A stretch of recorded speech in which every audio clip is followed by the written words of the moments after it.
500-600 సంవత్సరాలకు ముందు జరిగిన సంగతి ఇది.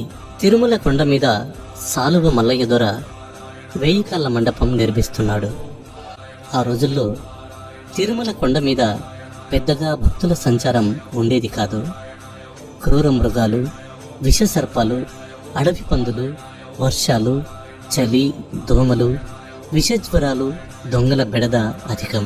సరైన చారిత్రక ఆధారాలు లేవు, కానీ 1000 కాళ్ళ మండపము మరొకటో నిర్మాణం జరుగుతున్న రోజుల్లో శిల్పులకు, పనివారికి సరైన సౌకర్యాలు ఉండేవి కావు. ఆ రోజుల్లో కొండ కింద చంద్రగిరి పట్టణం వైభవంగా వెలుగుతుండేది.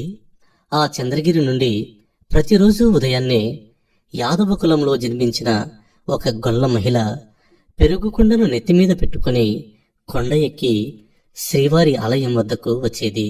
శిల్పులకు, నిర్మాణ పనివారికి, ఎవరైనా భక్తులు ఉంటే వారికి చల్లని మజ్జిగ అమ్మేది.